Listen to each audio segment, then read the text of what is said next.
Bonsoir à tous, c'est Tambour battant consacré aux Gilets jaunes et la démocratie.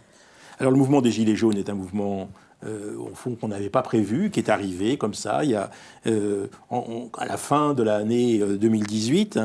Et la question qui se pose, c'est que est-ce que ce mouvement fait allusion éventuellement ou fait écho à ce qui s'est passé dans l'histoire? Alors avec nous, Michèle Rio-Sarcey, vous êtes historienne, vous êtes l'auteur d'un livre qui s'appelle « Le procès de la liberté ». Vous êtes aussi l'auteur de 1848, La Révolution oubliée, La démocratie à l'épreuve des femmes. Vous avez dirigé un livre collectif sur la catastrophe, qui était aux éditions du Détour. Et on peut dire que, au fond, vous êtes la plus grande spécialiste française de la Révolution de 48. Et si je vous ai invité, c'est parce que je pense qu'il faut mettre en perspective ce mouvement. À côté de vous, François-Bernard Huyghe. Bonsoir. Alors, François-Bernard Huyghe, vous êtes directeur de recherche à l'IRIS. Vous avez enseigné au CELSA Paris 4 et vous êtes médiologue. Vous avez publié un livre... L'équipe de Régis Debray, voilà. Pardon ? L'équipe de Régis Debray. D'accord. Et vous avez publié un livre qui s'appelait Daesh, l'arme de la communication dévoilée. Et puis, quelque chose sur les fake news. Voilà. Et puis, ce livre, Dans la tête des Gilets jaunes, qui a été le premier livre que j'ai reçu concernant le mouvement des Gilets jaunes. C'est publié aux éditions V. Via Presse. Alors, Via Presse, oui, c'est ça. Alors donc, je voudrais commencer avec vous, Madame Rio-Sarcey, avec Thibault Valentin. On s'est posé la question, au fond, est-ce que ce mouvement a quelque chose de comparable avec des choses qui sont arrivées dans l'histoire? En fait, émotion populaire, en fait, mouvement séditieux, en fait, jacquerie. Mais finalement, tout le monde dit non, c'est pas une jacquerie. On dit quelquefois révolution. Qu'est-ce que vous en pensez ? Je pense qu'aucune expression correspond à la réalité. Toute référence historique, il faut savoir la manier de façon à se comprendre ce qui se passe à l'heure actuelle. Il ne s'agit pas d'une imitation, il ne s'agit pas d'une reproduction, c'est simplement quelque chose qui correspond à un moment, moi que j'appelle, c'est le soulèvement des Gilets jaunes. Et rien à voir avec le passé, d'aucune manière. La seule chose qui me semble importante à noter, c'est que ce soulèvement des Gilets jaunes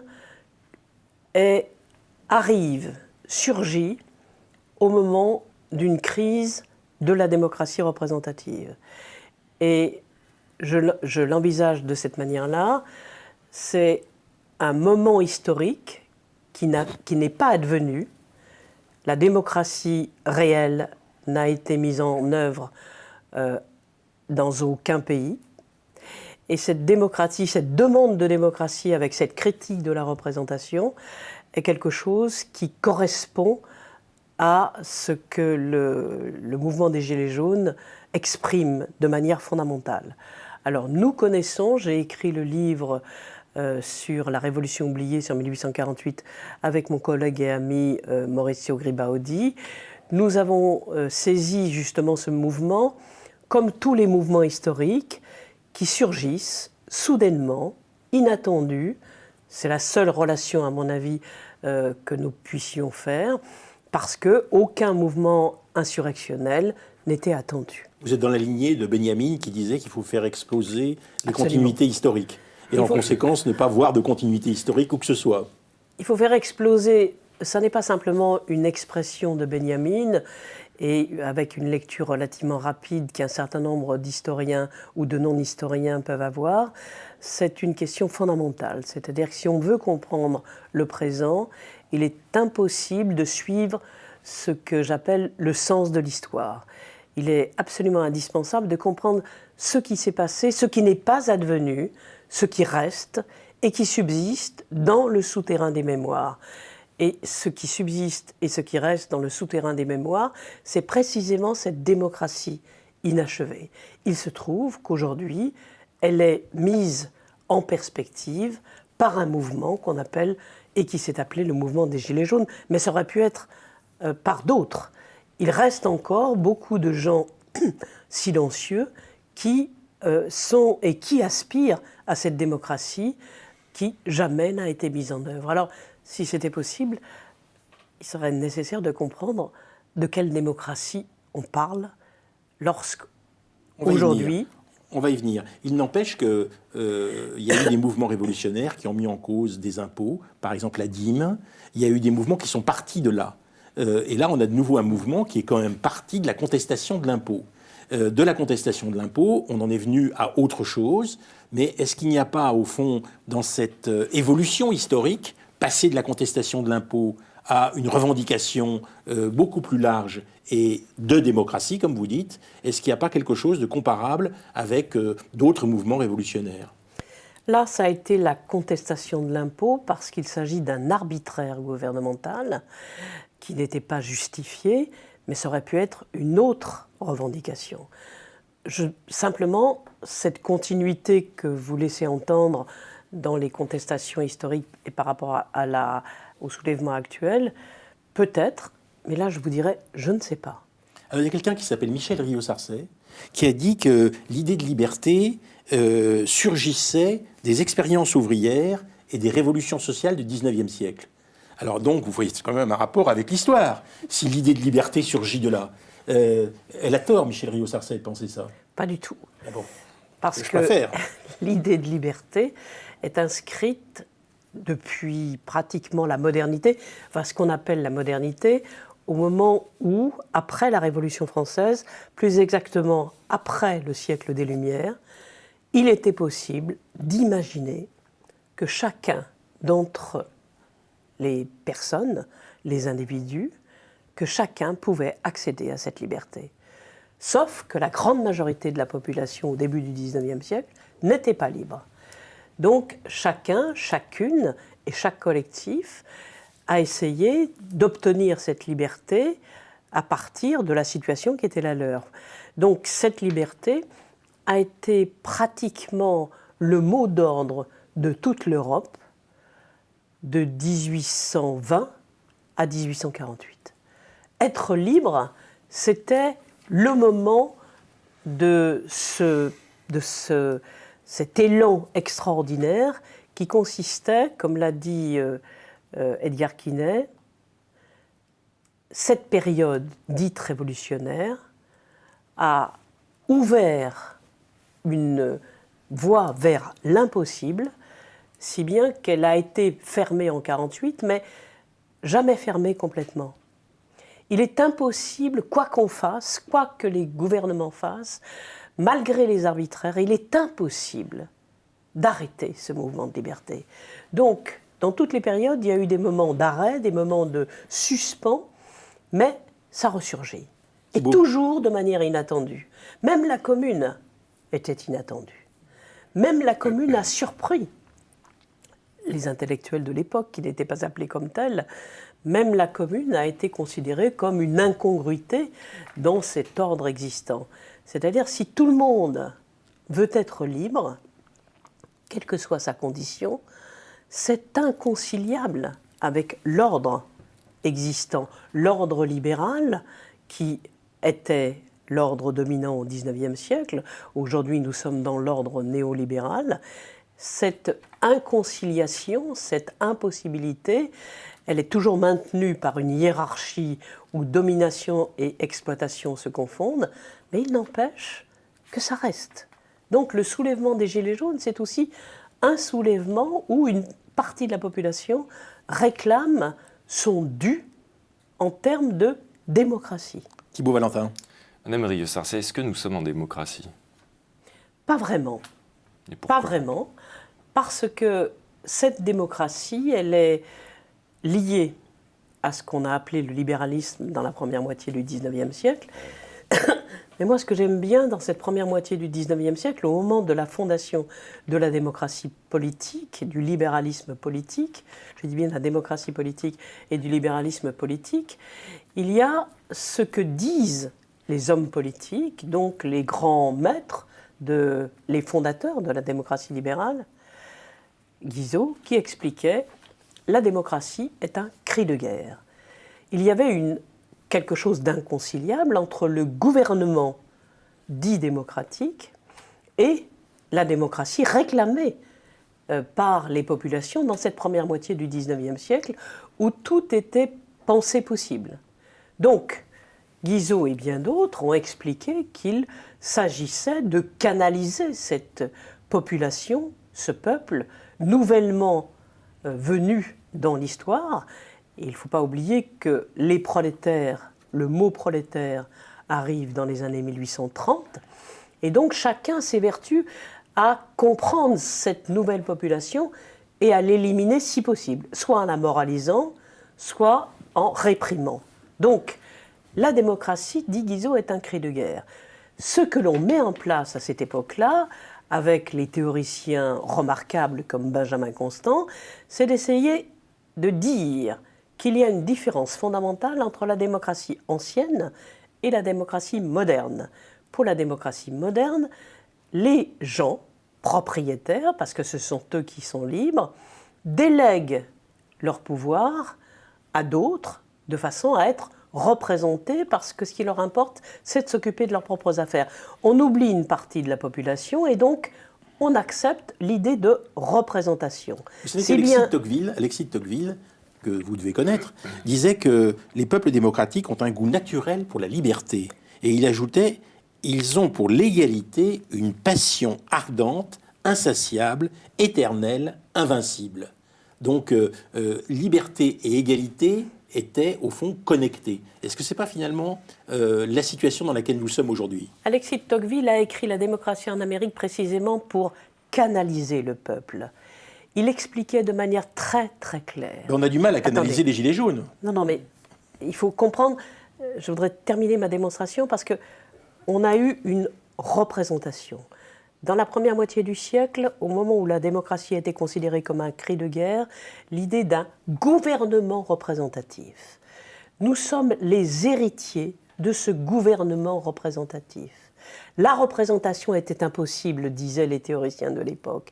Et du même coup, ce gouvernement représentatif a laissé des traces telles que la République troisième de nom a en quelque sorte été l'héritière directe de cela. Donc cette représentation passait par différents canaux.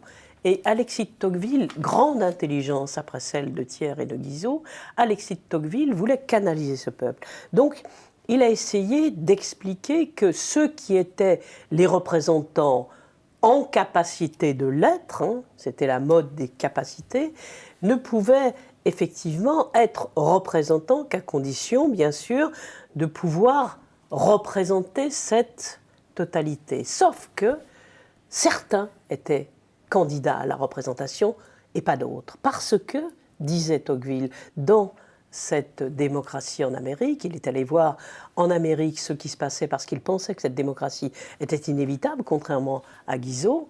Et donc, ce qu'il explique, c'est que les capacités sont liées au savoir, c'est-à-dire la connaissance est la condition d'être un bon représentant. Or, disait-il, il est impossible d'éduquer le peuple au même titre que le bourgeois ou l'aristocrate, tout simplement parce que le peuple travaille. Donc, on a fait en sorte d'éduquer le peuple de façon à ce que celui-ci, librement, se soumette et qu'il puisse reconnaître ses représentants. Alors quand vous dites qu'on n'est pas en démocratie, Madame Riot-Sarcey, on peut se poser la question de ce que sont les régimes non démocratiques, c'est-à-dire les dictatures. Si on compare avec une dictature comme celle de l'Arabie Saoudite ou une dictature comme celle de n'importe quel pays d'Afrique, eh bien on considérera que la France est une démocratie. Et dans le livre de M. Huyghe...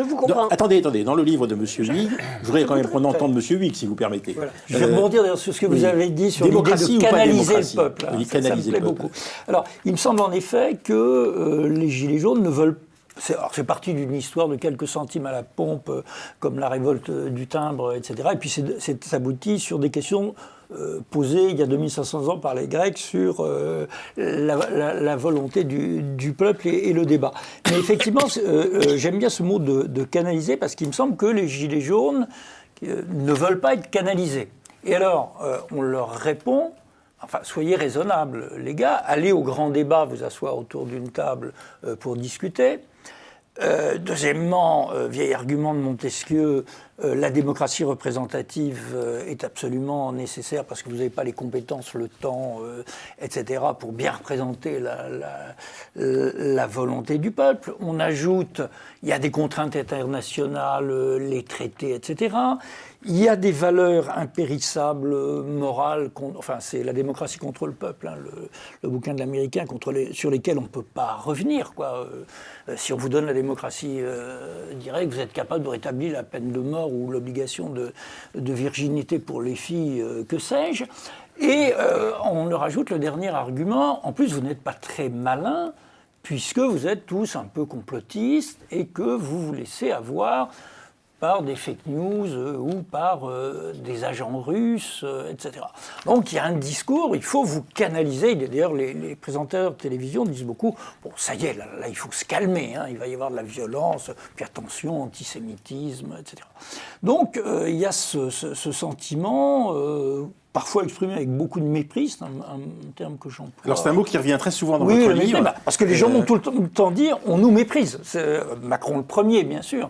Mais ils ont le sentiment d'ailleurs d'humiliation. D'humiliation. Alors si on va un peu plus loin, ce qui me paraît intéressant dans ce mouvement, pour un mouvement pour faire simple, c'est qu'on est passé très vite, vraiment d'intérêt matériel, j'y arrive plus, les fins de mois, etc., à des idées beaucoup plus générales et à une demande de démocratie directe, mais surtout, ils ont très vite désigné l'adversaire ou les adversaires. Et donc, en ce sens-là, ils ont rétabli du politique dans le débat. Alors, qui sont le ou les adversaires ?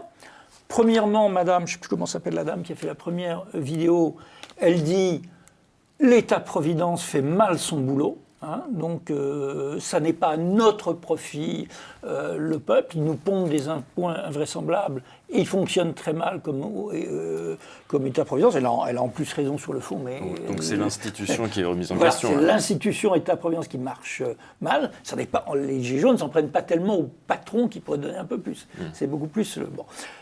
Deuxième élément, c'est la classe politique qui ne nous représente pas.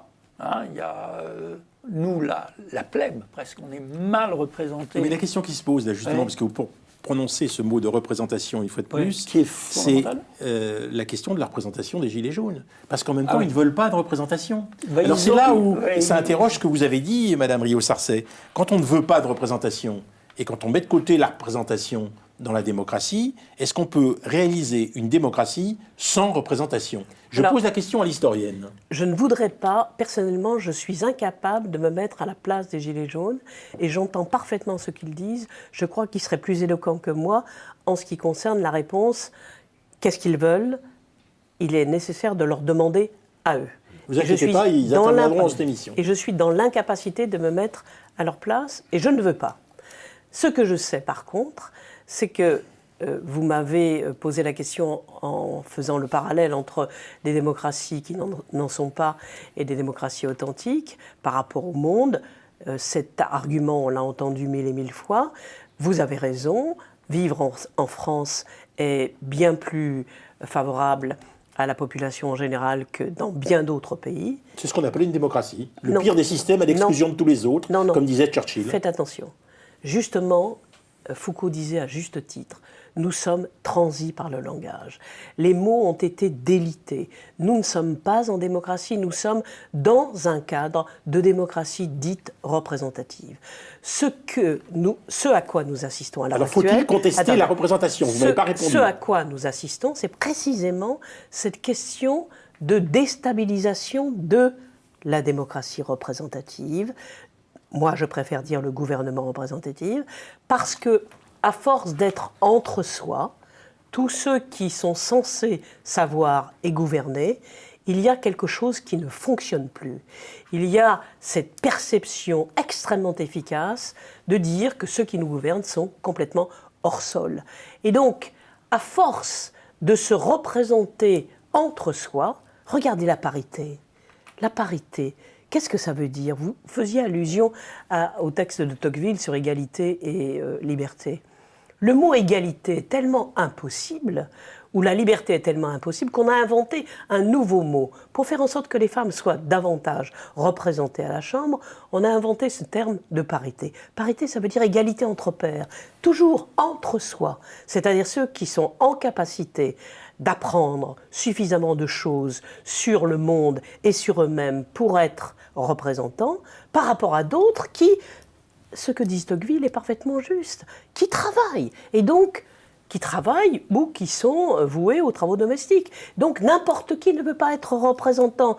Et la grande majorité de la population n'est pas représentée. Et c'est en cela que nous sommes dans un régime de gouvernement représentatif et non de démocratie. Oui, alors, Monsieur sauf Huyghe. que- Monsieur Huyghe. oui, alors, si on prend les catégories socio-professionnelles qui sont présentées à l'Assemblée, c'est sidérant et ce décalage crève absolument les yeux. Alors, il me semble que les Gilets jaunes protestent contre ça aussi. Alors, ça peut reprendre des vieux relents populistes, tous pourris, ne pensent qu'à leurs intérêts, etc. Mais ils ont franchi, me semble-t-il, un pas de plus en se disant non seulement nous sommes en dessous économiquement, géographiquement aussi, Guy a raison sur ce point. Gulli, c'est le géographe Qui dit qui parle de la montre France que périphérique. La France périphérique, c'est-à-dire la France des régions. C'est pas le débat, mais de je certaines crois que régions. sa thèse est juste. est exclu de la démocratie. Socialement, du Oui, point de c'est vue ça. identitaire, culturel et évidemment économiquement dans la vie pratique. Je pense que sur ce point, il a raison et que le territoire correspond à bien d'autres choses. Mais il y a aussi une révolte. Ils n'ont pas lu Gramsci, bien entendu, mais il y a une révolte contre l'hégémonie idéologique qu'exerceraient les médias et une certaine bien-pensance qui dit d'une part qu'il n'y a pas d'alternative et d'autre part que le monde tel qu'il est à peu près achevé en faisant un peu attention au réchauffement Monsieur Huyghe, climatique. Voilà. n'oublions pas la question de la représentation. Oui. Parce que tout à l'heure, Mme Rio-Sarcey dit, au fond, ils ne se sentent pas représentés Ça, c'est par clair. le gouvernement qu'ils ont. Bien. Mais eux-mêmes contestent toute représentation. Voilà. Ils ont un Alors, problème- quel type de démocratie sans représentation Ils ont un problème C'est peut-être l'institution qui fait d'hyperdémocratie, que- en quelque sorte. Pardon ? Ils ont un problème d'hyperdémocratie, puisque on voit que alors, c'est l'incapacité à produire des leaders qui ne soient pas aussitôt dévorés.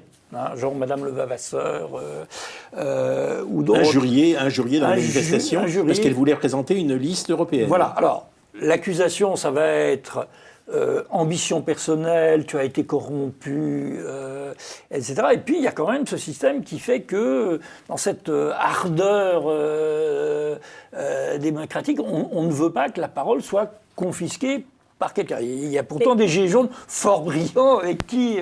et s'ajoute un autre problème, et je n'ai pas la solution de ce problème, bien entendu, qui est que le système médiatique, et celui des réseaux sociaux, et celui des médias classiques, aide en quelque sorte à une sélection à rebours. Je veux dire par là qu'on va mettre, il y a un effet de loupe sur le plus extrême, le plus dingue, comme M. Chalençon qui dit qu'il ne représente que lui, qui est une sorte d'équivalent gilet jaune du discours de Castaner, disant que des paramilitaires vont marcher sur Paris, enfin quelqu'un qui a des fantasmes grotesques, mais sur qui les médias vont se centrer. Donc en quelque sorte, il n'y a pas une prime au pire ou à la plus grande gueule, mais ça perturbe ce problème. Alors, à leur décharge, ils ont 3 mois.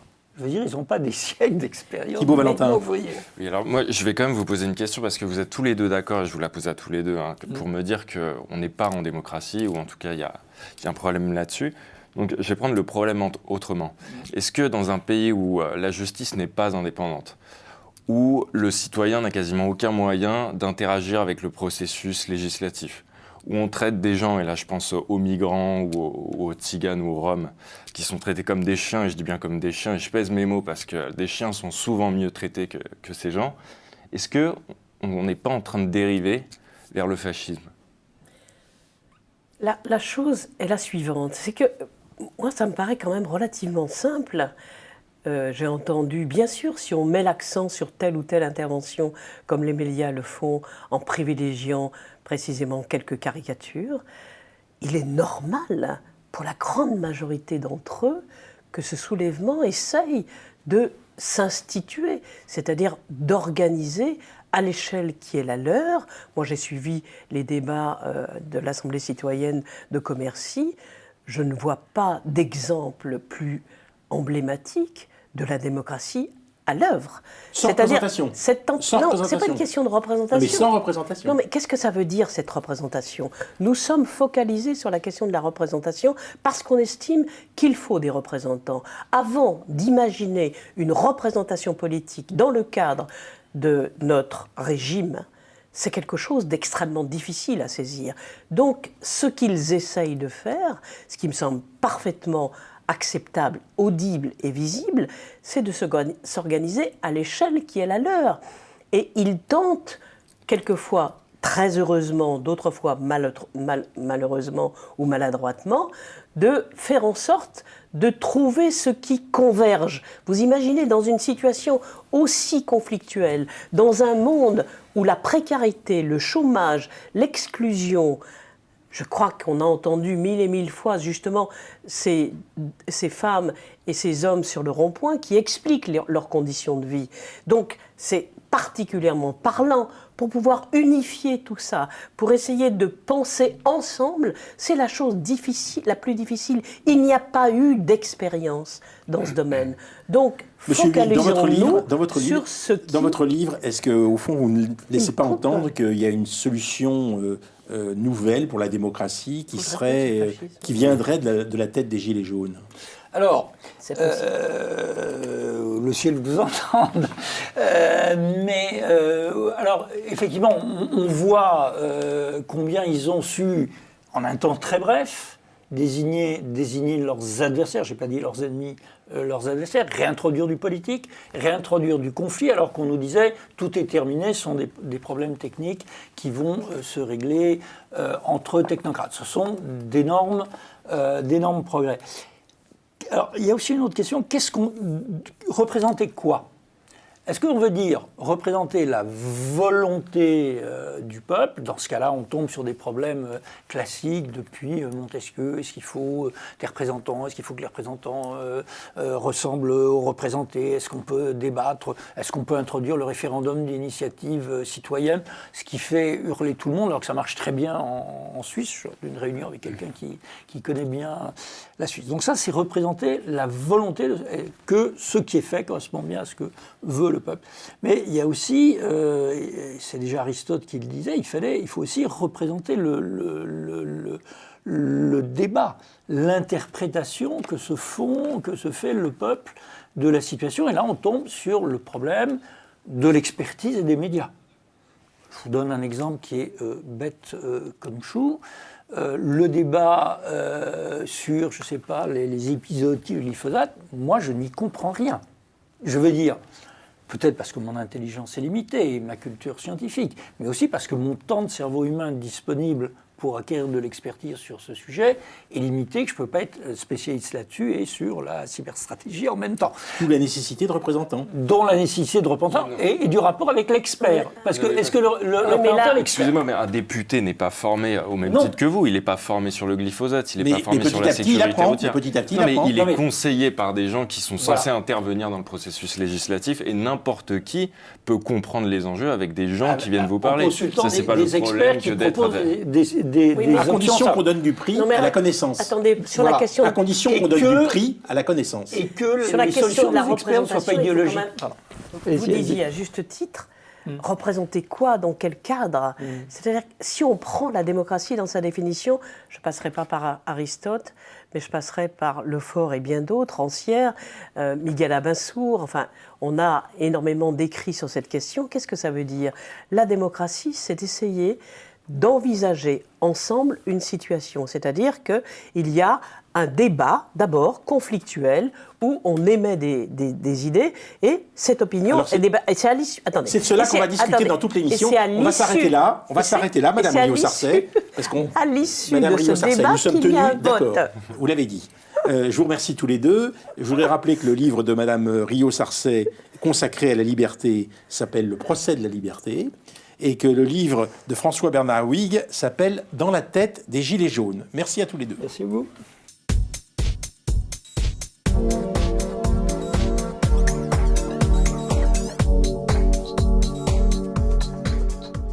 Les Gilets jaunes et la démocratie, deuxième partie, sur le grill.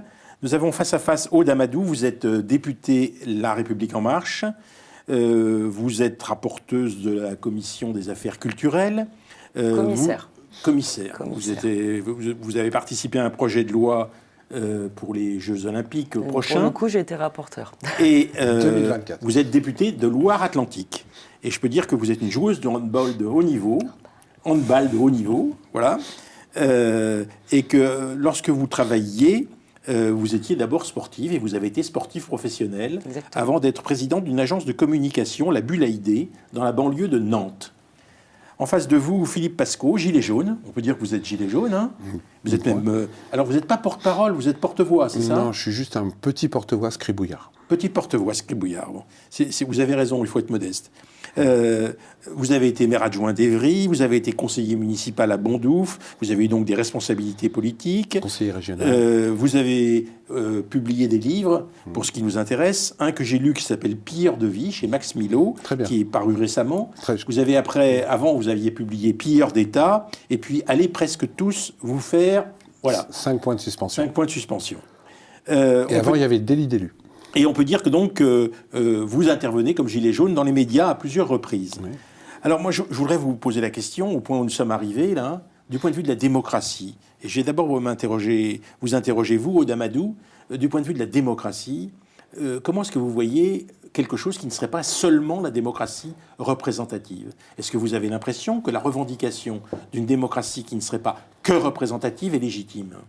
Moi, je pense qu'à partir du moment où il y a un échange et un débat, tout peut être légitime. Le tout, c'est de se mettre autour d'une table et pouvoir échanger. Cette crise de la démocratie, moi, depuis le départ, ce mouvement des Gilets jaunes, je ne vois pas que comme une crise politique, ni comme qu'une crise sociale. C'est-à-dire que c'est aussi une crise émotionnelle. C'est-à-dire qu'il faut aussi entendre, écouter et aller discuter. C'est ça, en fait, le professionnel. C'est que ces personnes sur leur rond-point qui crient, alors légitimement, pas légitimement, suivant l'angle qu'on peut avoir, de dire bon bah ça c'est injuste, ça c'est pas juste, ça je veux ci, je veux ça. Juste, ils veulent qu'on les écoute et ils veulent participer. Donc à partir du moment où ça s'arrête là et que ça va pas vers des dérives qui sont énormes, qu'on se mette autour d'une table et qu'on discute. C'est-à-dire que moi, dès le début, j'ai demandé à réécrire un pacte social. Il était question juste d'un moratoire. Moi, j'ai demandé un pacte social. Et j'ai demandé qu'on puisse discuter. Mais moi, sur mon territoire, j'ai pas proprement de soucis avec ces gilets jaunes. En plus, j'aime pas vraiment le terme gilet jaune parce que je trouve que ça en devient péjoratif, parce qu'on met tout le monde et n'importe qui dans ce mouvement. Mais il y a une légitimité, on s'assoit, on écoute. Je suis content d'entendre ça, moi. Ça me fait plaisir.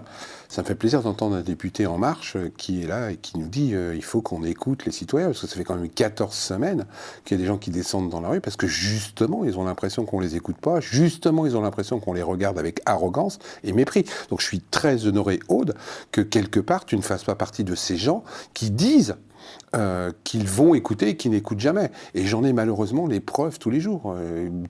Aujourd'hui, M. Macron n'est pas une référence de démocratie. J'en ai des preuves. Est-ce que je peux vous en donner quelques-unes? Ou t'en donner quelques-unes? On est là pour échanger, alors je vais vous écouter. J'ai du mal à comprendre, par exemple, dans une démocratie participative, par exemple, comment ça se fait qu'il y a 8 jours, qui dit que c'est une démocratie représentative? Non, mais ce qu'on dit être ça n'est pas participative. Non, moi je pense qu'on n'y est pas. On n'y est pas, c'est sûr. Je pense que nous sommes plutôt dans une dictature insidieuse. Ah, dictature, c'est un peu fort. J'affirme. Et je le prouve. On avait tout d'ailleurs quelqu'un qui parlait de fascisme, c'était excessif. Dictature, c'est encore pire. Mais c'est pas pire, c'est la réalité, c'est la réalité des faits aujourd'hui. C'est le propre de cette 5e République, c'est-à-dire que quand on a commencé la réforme constitutionnelle, on a quand même des choses qu'on avait sur cette loi et qui sont des demandes de ces personnes, parce qu'en fait, qui demandent la réduction des parlementaires, qui demandent... Qui demande? C'est pas les gilets jaunes. Il y a des personnes qui... Moi, quand je discute Non, c'est M. Macron qui a demandé ça. Non, c'est ce que je dis. Je dis il y a des choses qui étaient dans ce projet de loi sur la réforme constitutionnelle, mais aujourd'hui, il y a aussi des demandes qui vont dans ce sens, en disant il faut supprimer... Alors, ça y était pas, mais il y a des demandes par rapport à l'institution. Non, mais c'est pas ça que demandent les gens. Aude, non. N'essayons pas encore une fois de transférer le problème. Les gens, ils veulent juste... Je suis pas en train de transférer le problème. Les gens ils veulent juste un changement de système. Oui, ils ne veulent pas reprendre les dictats de M. Macron qui a décidé qu'il y aurait moins de parlementaires. Mais lui, c'est ce qu'il va tirer comme conclusion du grand débat. Il va tirer comme conclusion du grand débat qu'il faut diminuer le nombre de représentants. Les questions et les réponses sur le grand débat sont déjà faites. Vous voulez que je vous les donne quelques-unes? Réduction des parlementaires, un petit peu de proportionnel. Elle commence par ça, réduction. Non, mais justement, je voulais commencer par ça pour ne pas aller vers ça. Mais si je peux finir, c'est mieux. C'est-à-dire qu'à un moment donné, on est en train de dire, voilà, on veut une démocratie plus participative. participative, mais aujourd'hui, voilà, réduction des parlementaires, ça ne changera rien. Ah, on est d'accord. Mais oui, mais c'est pour ça que vous m'avez pas laissé finir, oui, mais Philippe. commence par là, parce qu'on a tellement l'habitude de gens d'élus qui ont la langue de bois que je suis content d'en rencontrer une qu'on n'a pas. C'est de l'interaction. Ils veulent de l'interaction. Après, moi, le grand débat, je trouve qu'il y a des choses positives. Savoir comment on va en sortir, c'est encore une autre chose. Le fait de pouvoir échanger. Oh, de ces pipeaux.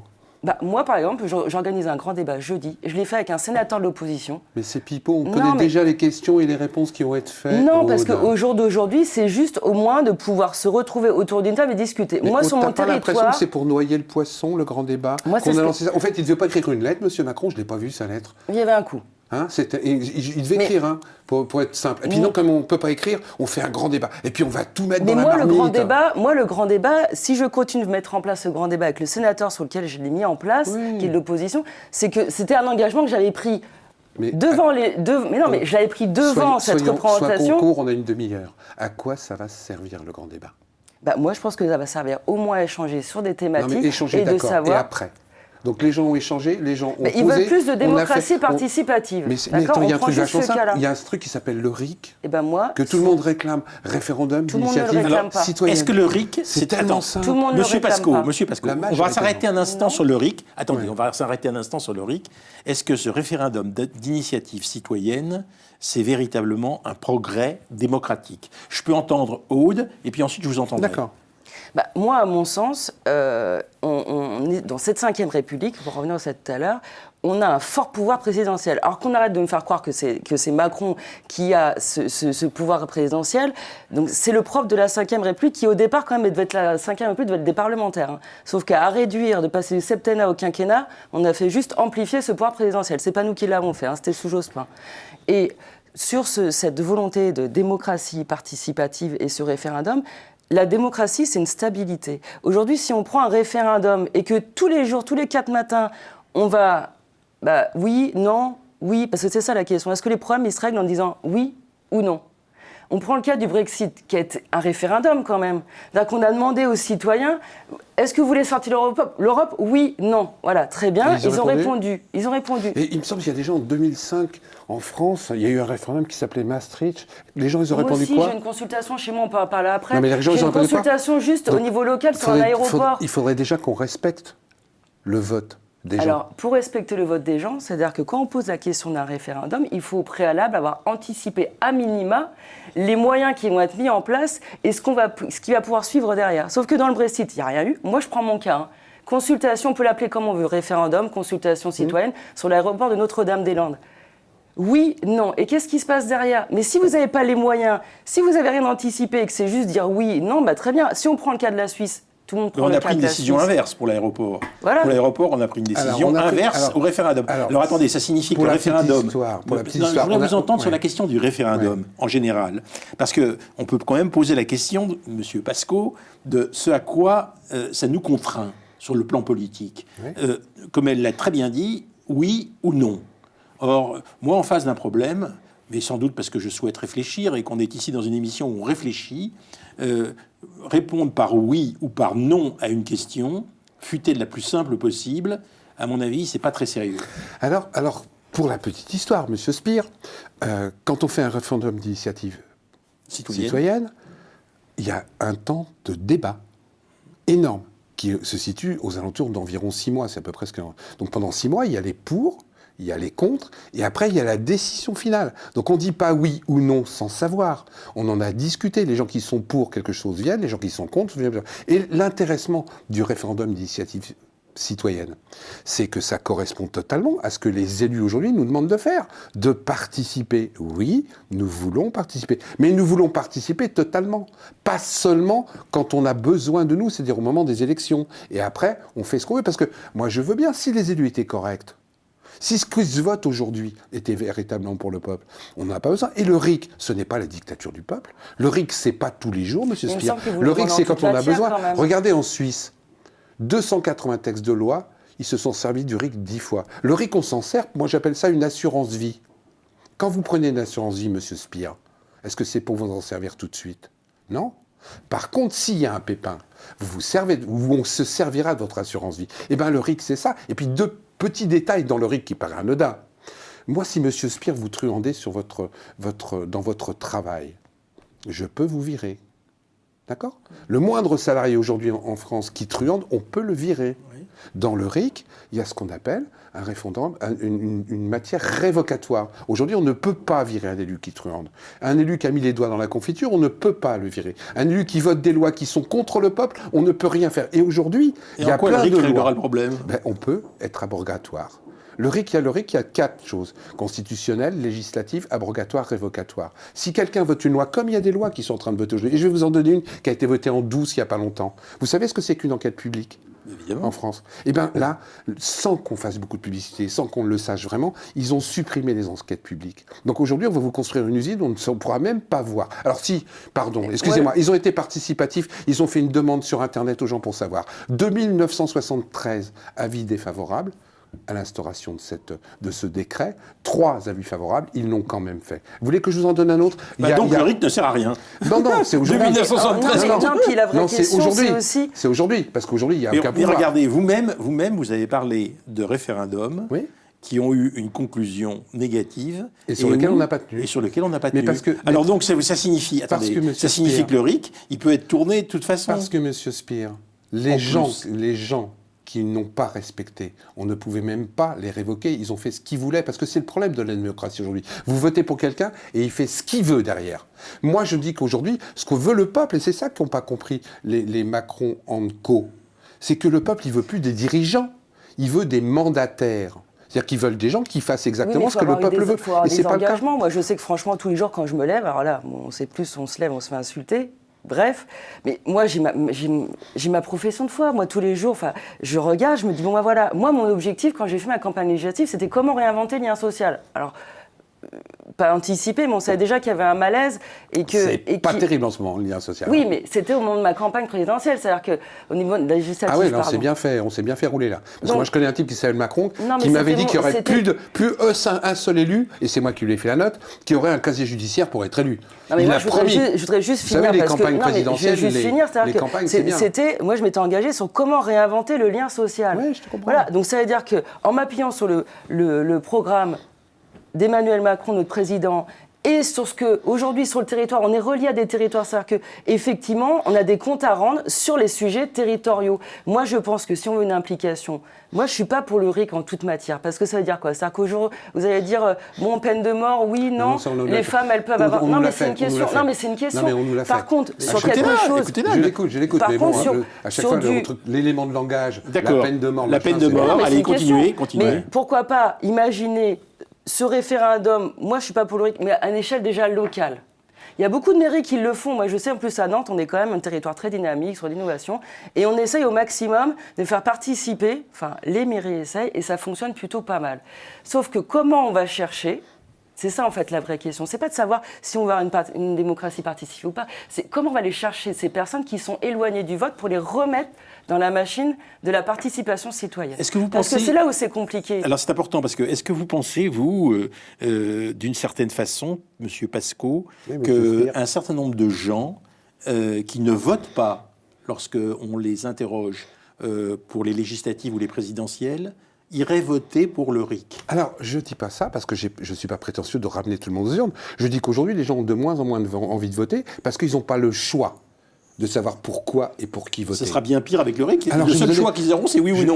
Mais non, mais c'est trop facile. Je vais vous donner un truc par rapport au vote, c'est intéressant. Quelqu'un qui ne répond pas à son devoir citoyen aurait le droit de participer à RIC. Est-ce qu'aujourd'hui, favoriser l'élection et le fait que les gens y votent, c'est faire comme vient de faire M. Macron il y a 4 semaines. 4 semaines. De renforcer en douce, écoutez bien parce que je vous donne un scoop pour votre émission, de renforcer en douce les conditions d'accès au vote dans les bureaux de vote dans les villes de moins de 3500 habitants. C'est-à-dire qu'aujourd'hui, si vous avez un vieux permis de conduire à 3 volets, on vous l'aura pas dit parce que ça ne va pas passer dans les grands médias. Ils ont passé un décret comme quoi vous ne pourrez plus voter dans le bureau de vote si vous présentez votre permis de conduire à 3 volets. Si vous avez une carte d'identité encore bonne, mais un peu périmée, entre guillemets, vous ne pourrez plus voter dans le bureau de vote au mois de mai. Est-ce que c'est ça, favoriser le fait que les gens aient voté? Moi, je dis... Je suis arrivé pour voter, c'était sous Sarkozy. Alors, j'étais arrivé avec ma carte d'électeur, il fallait que la carte d'électeur pour voter, et quand j'allais dans le bureau de vote pour voter sur les présidentielles, c'était le choix entre Ségolène Royal et M. Sarkozy, on m'a dit, ben non madame, vous êtes radiée. Donc du coup, il y a une vraie problématique, sauf ce que vous venez de dire, c'est pas d'aujourd'hui. Mais c'est pas le problème d'aujourd'hui, le problème c'est que c'était fait en 12, juste avant les élections européennes, et que quelque part ça va encore favoriser encore plus l'abstention. Donc ces gens dont vous me parlez, qui en plus favorise l'abstention, alors que les gens n'ont déjà pas envie de voter, c'est bien pour augmenter leur pourcentage. Je suis pas d'accord. Quand vous avez les personnes âgées, on prend le cas des personnes âgées qui sont quand même les plus respectueuses et qui sont les plus assidues au vote. C'est ceux qui vont le moins pouvoir voter cette fois-ci. Mais elles vont revenir, elles sont d'une telle précaution. Et moi, je vois, par exemple, j'ai vu au niveau des bureaux de vote. Leurs papiers ne seront pas en règle. Mais ils ont des tuteurs, il y en a plein qui viennent, qui prévoient Monsieur Macron a accordé le fait de droit de vote aux gens qui ont le Alzheimer. Ça aussi, c'est super démocratique. Je veux juste finir. Tous les gens qui sont sous tutelle et curatelle pourront voter. Mais par contre, le petit vieux... Le droit de vote aux handicapés, personne porteur de handicap. Non, j'ai pas parlé de ça, moi. Non, Aude, il faut toujours être précis avec les mots. Aujourd'hui, ils ont accordé le droit de vote aux gens qui sont sous curatelle et tutelle. Les handicapés, j'ai aucun problème. D'accord. Tutelle et curatelle, ça veut dire que quelqu'un qui a Alzheimer, donc sur les personnes âgées, elles sont très... C'est celle qui ont le plus morflé, là. Le problème aussi, c'est que à chaque fois que vous mettez une nouvelle règle, ou quand il y a des règles, personne ne les respecte.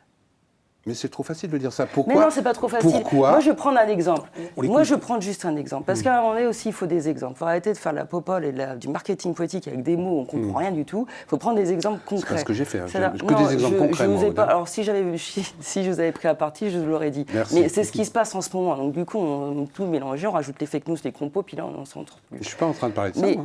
Je prends sous la... Prenons les exemples concrets. Comment ça se fait? Si on prend le cas de Notre-Dame-des-Landes. Parce que pour moi, ce cas, il est très symbolique de ce qui se passe aujourd'hui.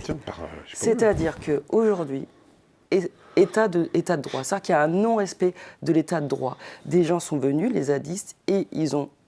Voté? Non, ils n'ont pas voté, ils sont venus sur un terrain qui ne leur apportait pas, ils se sont appropriés les terres, et ils étaient dans un état de non-droit. Après, derrière ça, vous rajoutez une parole citoyenne qui n'est pas légitimée. C'est-à-dire qu'il y a et en fait, on tient compte. Tout le monde a voté dans la région. Et on tient compte. On a voté pour l'aéroport. Et finalement, le gouvernement n'a pas suivi la décision. La parole citoyenne, on s'assoit dessus. Moi, je suis désolée, j'ai beau être député de La République En Marche, cette décision, je fais preuve de beaucoup d'abnégation. Je n'étais pas du tout d'accord. Et je la respecte. Mais est-ce que vous avez dit à M. Macron que vous n'étiez pas d'accord? d'accord? En fait, qu'est-ce qu'il en ressort? Vous qui êtes député de La République En Marche, est-ce que vous avez dit à M. Macron que vous n'étiez pas d'accord? Bien sûr. Et qu'est-ce qu'il a Bien sûr, dit? j'ai même dit au Premier ministre. Et qu'est-ce qu'il a dit? Après, c'était dans le jeu, il a juste tenu compte de des avis certains. C'est-à-dire qu'il y a des députés qui étaient contre ce transfert. C'est sympa, mais je n'étais pas en train de parler de ça. Moi, c'est-à-dire qu'on peut toujours parler, je peux aussi lui parler du problème qu'a ma grand-mère sur la région de Nantes. C'est la légitimité hors cadre. C'est-à-dire, à un moment, quand il n'y a pas de règles, on respecte plus les démocratie. Alors, on peut toujours citer des exemples, comme vous êtes en train de les citer. On peut parler aussi que le peuple n'est pas assez intelligent et que le peuple va remettre la peine de mort. Non. Pourquoi le peuple remettrait la peine de mort? C'est juste que s'il y a une volonté d'aller voter par rapport à ce que vous disiez, c'est-à-dire qu'effectivement, s'il y a des règles, je vais citer un autre exemple qui est bien précis. Moi, j'aime bien les choses très pragmatiques. Je ne suis pas un type intelligent. Je voudrais savoir pourquoi, là, dernièrement, il y a 4 jours, le gouvernement, dans le cadre d'une transparence totale, d'une démocratie participative où on fait comprendre aux gens ce qu'on va faire. Il n'y a pas de démocratie participative. Arrêtez de faire croire à un moment donné. Mais juste, employez les bons mots, puisque vous avez dit que vous allez parler avec précision. Je vais te dire, tu peux me tutoyer, ça ne me pose aucun problème. Moi, j'ai l'habitude toujours... Non, mais je tutoie toujours les gens que je paye. Moi, ça ne me pose pas de problème qu'on me tutoie. Et comme je paye tous mes députés, il n'y a aucune raison que je ne les tutoie pas.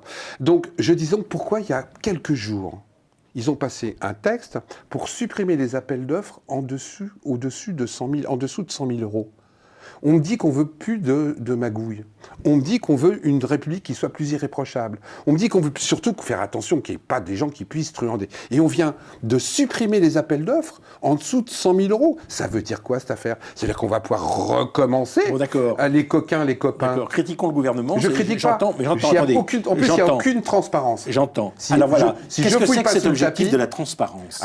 Alors dans votre livre, ça revient tout le temps. Oui. Je suis pour la transparence. Oui. Moi, je ne suis pas pour la transparence. moi, Je complètement. vais vous expliquer pourquoi je ne suis Allez-y. pas pour la transparence. C'est que je crois qu'il y a des choses qui ne méritent pas forcément d'être dites devant tout le monde et que nous avons chacun des jardins secrets et qu'en conséquence, souhaiter la transparence en politique pour tout, à mon avis, c'est Alors, de l'utopie. Alors, il est évident, cher monsieur Spire, que la transparence en domaine militaire, je ne parle pas de ça. Je parle juste de transparence par rapport à l'argent, à mon argent.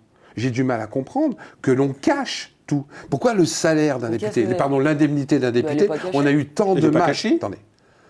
On a eu tant de mal à savoir à quoi servait l'IRFM, par exemple. Pourquoi ? Qu'on me donne une raison. Plus, les RFM. Non, alors l'avance sur recette, madame, qui est exactement la même chose, que maintenant vous avez même le droit d'acheter une voiture légalement. Ce qui est encore pire pour moi. Ce qui est encore pire. Et c'est marqué dedans. Et en plus, vous n'avez pas de contrôle. C'est-à-dire que vous allez être contrôlé une seule fois. Vous avez encore 600 € de dépenses non justifiées. Ça fait 7200 € par an. Pourquoi ne pas être transparent sur tout ? Parce que je vous signale l'histoire du petit ticket de restaurant, le petit ticket de café qu'on doit donner quand on débute. Le chef d'entreprise, il est obligé de le fournir, lui. Le chef d'entreprise, quand il va faire un déjeuner, il est obligé de mettre le nom des personnes avec qui il a déjeuné derrière, parce que sinon il risque d'être accusé d'abus de confiance. Et bien pourquoi un député ne pourrait pas le faire ? Dans le cas de Pourquoi dans la un mise en député place touche la plus FM, de on y va. retraite qu'un élu ? Alors là, écoutez, là, on touche. Je vais quand Attendez, même juste là, on répondre. touche à un Pourquoi problème un important, c'est le député contrôle des députés Oui. par Ouais. la population. Nous avons, Donc, alors transparence. moi je voulais juste parce que ça c'est Oui. très intéressant parce que il y a de fausses informations qui circulent et là c'en est une Allons-y. fausse. Je n'ai plus de retraite. C'est Ah non, la mais vous première êtes la chose. nouvelle députée.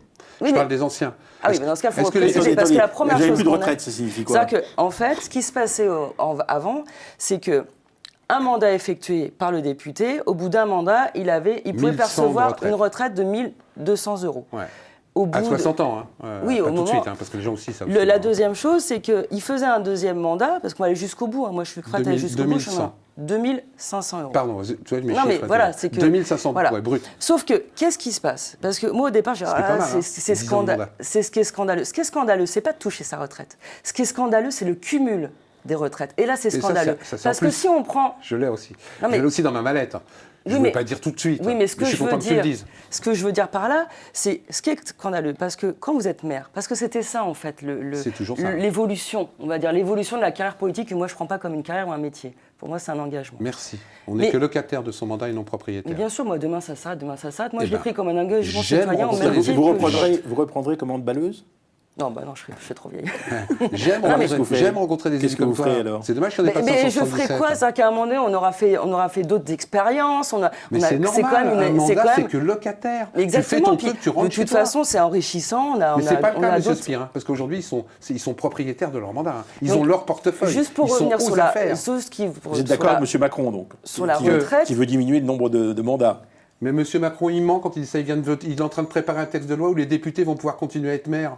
Ne me dites pas ça. C'est pas la Non. même chose. Non, Donc mais c'est en quoi, fait, c'est pas le plusieurs vrai mandats, ça problème, moi je vais juste, Et vous savez je vais pourquoi il veut juste faire ça? continuer. Parce que comme il va diminuer les députés, il faut bien qu'on récompense les petits mecs qu'on a, donc on remet une petite texte de Non, loi mais moi pour je que les mecs pense puissent qu'en fait redevenir que le maires. vrai problème, et là vous allez voir, on va être d'accord tous les deux. Mais j'en suis C'est-à-dire que sûr. c'est le cumul.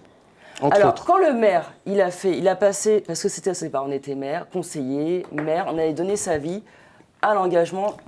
Non, mais pour certains, Oui, non, d'accord. moi j'en ai, alors ça reste toujours de l'exception, mais il y en a certains qui ont commencé conseiller, adjoint au maire, Oui, oui, maire, on est ils n'ont d'accord. pas de retraite ces personnes-là. Donc la finalité, c'était député. Donc au final, ces petits maires, ils montaient l'échelon et devenaient députés et ils touchaient une retraite de 1200 €. Pour moi, c'était pas scandaleux. Ce qui est scandaleux en revanche, c'est de cumuler effectivement les fonctions. Qui dit cumul de fonctions, dit le cumul des retraites. Mais je sais. On prend le cas de M. Hollande.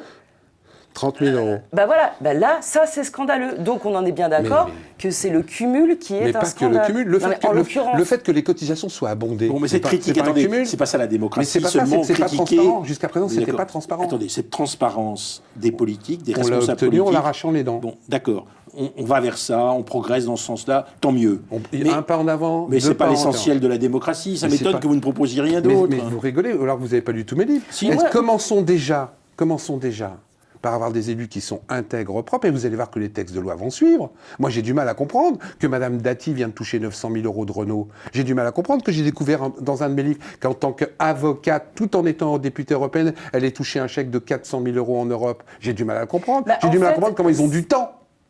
Alors en là, étant par contre, là, député je vous rejoins, pour faire parce que, d'autres alors, moi, choses. j'ai tout arrêté. Hein. C'est juste impossible. Quand tu bosses, Et encore, apparemment, vraiment- le rythme qu'on a aujourd'hui, c'est pas ceux qu'ils avaient sous l'ancienne mandature. moi Mais j'ai du c'est mal pas à la comprendre question. ça. Mais- Que je paye un député qui ait que 40 personnes qui soient là pour voter une loi. 40 députés, présents Ils sont et dans leur- représentés. ils sont dans leur circonscription. J'ai du mal. Mais monsieur Non, mais en Spire, fait, quand vous faites une émission de télé comme aujourd'hui, vous êtes où? Bah, dans Vous êtes l'émission. derrière votre fauteuil, Oui. d'accord? Eh bien, des députés que je paye avec mon argent, que tu payes avec ton argent, quand on fait un texte de loi important, ils doivent être dans l'hémicycle. Quand un professeur des écoles, Mais en fait, il le fait moment- les Ils préparent les Le émissions, moment- les députés de la même façon. Eh ben oui, mais vous êtes là, les vous êtes députés, devant, ils vont vous dans êtes- leur circonscription. Vous êtes devant votre Mais le vote, il votre intervient en chaise. fait. Le vote, il intervient sous forme du vote solennel, c'est-à-dire que C'est toutes ce que les je lois. parle. Ben, sur les votes solennels, on va en avoir un cet après-midi. Eh ben, combien dedans? Voilà. En général, il y Mais a on 40 sera ou 50 mais personnes. non, on sera tous là. Quand il y a qu'il les Non, télés. c'est parce qu'en fait, alors je vais aussi te tutoyer. Mais puisque- j'espère bien. Donc, c'est parce qu'il y a une confusion. Moi, là où je ne suis pas d'accord, depuis que je suis arrivée, ça fait 18 mois, en fait, c'est le bazar. C'est-à-dire qu'on va rentrer dans des Tu vas être commissions. viré, toi, fais attention. Mais non, mais c'est vrai, c'est ce que je dis depuis le début Ouais, et on mais est en tu vas train de être viré, travailler fais dessus. attention, tu es pas C'est-à-dire dans le qu'à un moule. moment donné, on a un travail en commission. D'accord? Tous les mercredis, commission obligatoire. Moi, je prends mon cas. Il y a des commissions, ça ne fonctionne pas pareil. Mais cas, commission, affaires culturelles, éducation. Voilà. Tous les mercredis matins, vous êtes là. Hop, vous avez votre audition. Et il faut faire quoi? Parce qu'en fait, il faut scorer. C'est là où c'est pervers. C'est qu'il faut scorer. Donc en fait, qu'est-ce qui se passe? C'est que vous arrivez dans votre veut dire vous quoi, levez la scorer? main, Ah oui. vous allez comprendre, vous levez la main Présent. pour poser une question, et puis vous posez la question, et puis hop, vous avez un point, député.fr, allez voir. Sauf Non, que mais je moi, sais. ce site, je le boycotte, je suis derrière la classe, on me dit, mais comme vous n'avez pas scoré, et vous parlez dans l'hémicycle, vous avez un point. Et du coup, qu'est-ce qui se passe? Sauf C'est que- qu'en plus Aude, du sauf que les contexte chiffres que je actuel, te donne, moi, c'est pas député.fr, parce que moi aussi, je suis d'accord avec toi sur le système. c'est n'importe C'est les quoi. chiffres officiels. La loi sur la sécurité sociale, quand on met une loi qui va obérer les gens pendant les 25 prochaines années. 51 députés qui étaient présents et représentés. parce que c'est pas le vote officiel, c'est pas le vote C'est solennel. le vote officiel, moi. Non, en fait, la loi après, donc elle est faite en commission. De la commission, elle va passer dans l'hémicycle. Mais quand la loi elle passe dans l'hémicycle, il y a les commissaires qui remettent. C'est là où c'est un peu ridicule et que dans d'autres démocraties, républiques, ça se passe pas comme ça. Et du coup, pendant qu'il est dans l'hémicycle, les autres commissions, elles travaillent d'autres textes. Parce que Oui, sinon- eh Non, mais ben- si. eh ben, Et en on fait, ce change qui se les passe, horaires. c'est qu'à la fin du débat d'examen de la loi en question, il y a voté le texte, mais qui est voté une deuxième fois sous Sauf forme que, de vote Aude, solennel. Monsieur, Ce parce genre qu'on de arrive à la système. fin de la demi-heure, Sauf je que voudrais que vous m'expliquiez Attends, comment est-ce c'est que vous important. pouvez changer les choses Ouais. en n'ayant pas de représentants. Comment je peux changer en n'ayant pas de... C'est-à-dire, je comprends pas votre question. Et comment les gilets jaunes peuvent changer les choses Eh ben, en on va n'ayant pas de continuer à maintenir la représentants. présence, on va continuer à maintenir la pression.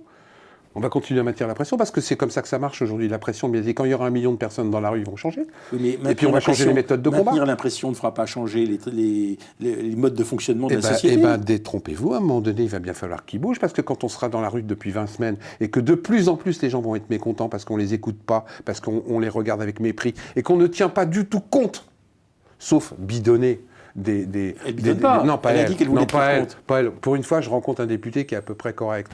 Donc merci, Merci, pas à peu près. Aude. Merci. Pour une fois, non mais je rencontre quelqu'un qui n'a pas la langue de bois, ça me plaît. Ah bah non, La plupart des émissions que je fais, je rencontre des députés qui me baratinent, qui regardent justement leurs éléments de langage que l'on renvoie le cabinet noir sur leur smartphone, parce qu'ils sont incapables de dire autre chose. Ça me plaît qu'au moins tu aies un avis. Ça me plaît au moins que, entre guillemets, excusez-moi les auditeurs, tu aies des couilles pour dire que tu n'es pas d'accord. Parce que la plupart des députés que je rencontre, même s'ils ne sont pas d'accord, ils la ferment. Parce que quelque part, ils ont 12 000 € qui rentrent et qui se taisent. Et ça me gonfle. 12 000 € non. Mais Enfin, si, moi, je les ai pas, les 12 000, on va pas en faudrait qu'on discuter. m'explique, On quand va même. pas en discuter parce Non, qu'on mais n'a je pas les le ai temps. pas, Moi, je voudrais juste plus de transparence. Excusez-moi. J'ai compris. Parce qu'aujourd'hui, tout se passe dans l'opacité. Plus on est transparent, moins il y a d'abus. Plus vous savez, moins ils peuvent truander. Je suis malheureux de tous les textes de loi qui passent, qui sont écrits par des lobbying. Uniquement par des lobbying. C'est pas écrit pour le peuple, c'est pas écrit par le peuple, c'est écrit par des entreprises qui font des copier-coller et les députés les votent sans les regarder. J'en ai marre Merci, que monsieur Basco. durant le soir... On s'arrête là, Bon, on s'arrête là, on s'arrête là. Excusez-moi. Merci. Je rappelle que votre livre s'intitule Pilleurs de vie, Je qu'il le est conseille, je publié connais l'auteur. chez Moi, Max je voudrais Milo. juste finir en disant que, par contre, moi, je suis pas pour que ça continue, mais il faut vraiment faut faire des propositions. Moi, le RIC, je suis pas pour. Par contre, de revisiter le référendum d'initiative qui existe déjà, participative, le RIP, Le RIP. et redescendre. Oui, mais il y a tous les- beaucoup trop de Non, mais moi, Une des deuxièmes revendications, J'aime, on y c'était la arrivera. baisse des produits, de la TVA sur les produits de première nécessité. Au mois de février, ils ont tout augmenté de 8%. Non, mais ça a rien C'est à ça, voir. Donc c'est moi, pas c'est- ça être méprisant. Attendez, on s'arrête là. Merci beaucoup à tous les deux. Pardon. Très bien. Merci beaucoup à tous les deux. On va passer à la troisième partie. Merci.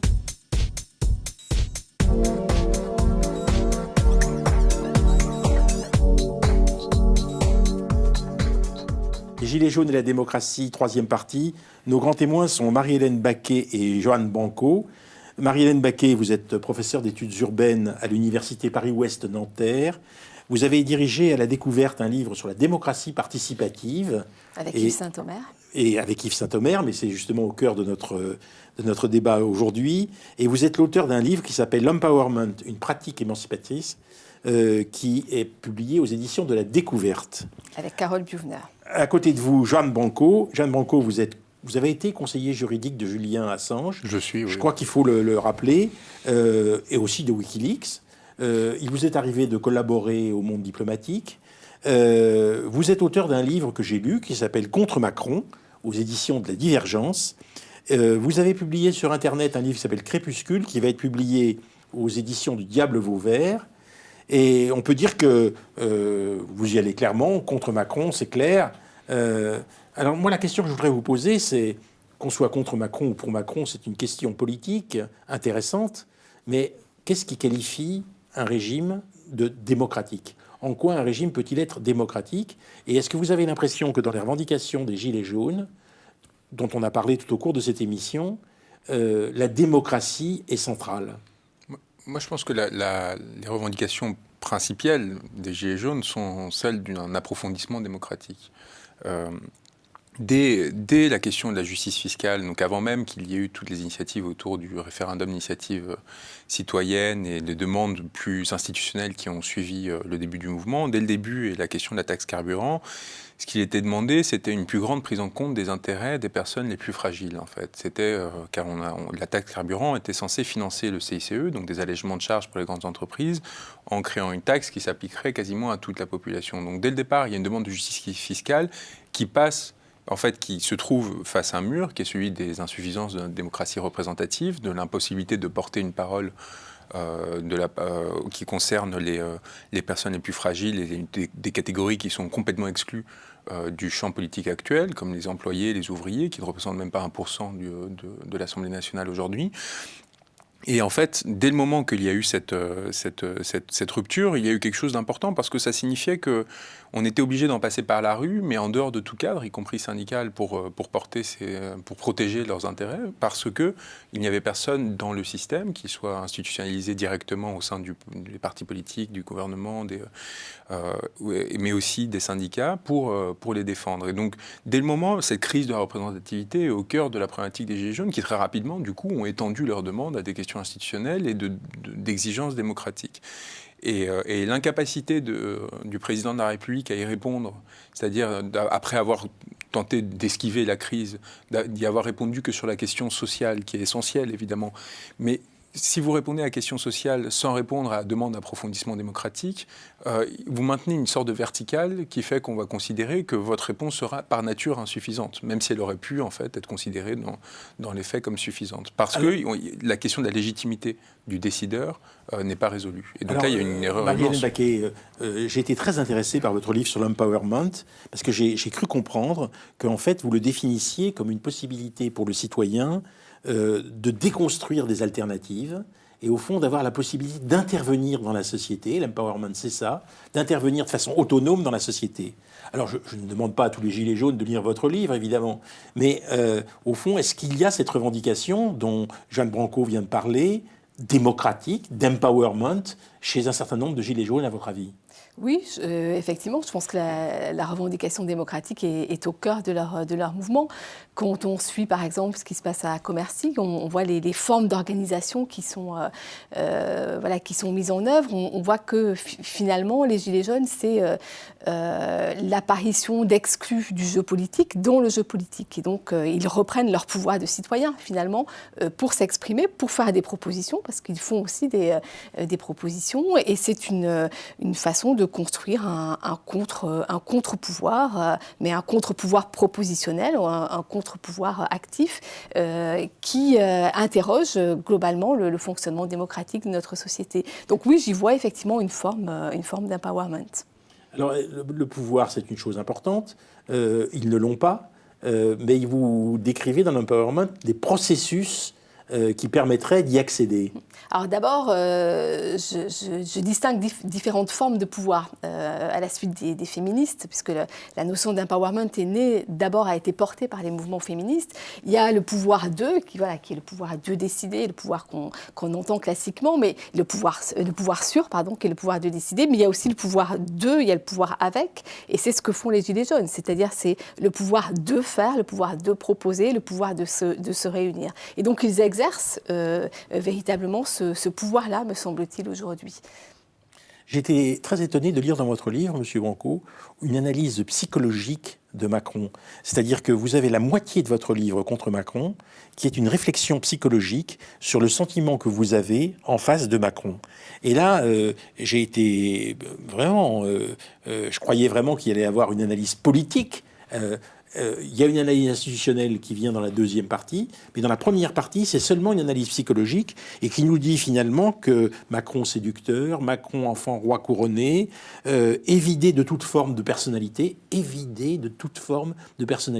Est-ce que vous croyez que cette analyse psychologique fait avancer d'1 millimètre la quête de la démocratie? Je ne suis pas du tout d'accord sur le fait que ce soit une analyse psychologique, en fait. J'ai créé une sorte de réflexion archétypale sur ce qu'était le politique, et donc j'ai distingué plusieurs formes de rapport au politique, en proposant quelque chose très 18émiste, dans la veine des essais des Lumières, une typologie qui correspondrait, qui permettrait d'expliquer entre, par exemple, l'homme aimant, l'homme séducteur et le narcisse, la distinction que l'on pourrait établir entre l'homme d'État, l'homme politique et le politicien. Donc en fait, c'est une sorte de parabole que je crée à partir de là, et pas du tout une tentative d'analyse psychologisante de M. Macron. Par contre, ce que j'essaie d'établir dans le texte, qui me semble très important, c'est de montrer que M. Macron, et c'est ce qui en fait permet de relier cette partie à la question institutionnelle, M. Macron donne l'impression d'avoir confondu, et ça c'est très très important, et c'est pas psychologisant à mon avis, la dimension rituelle de l'élection présidentielle et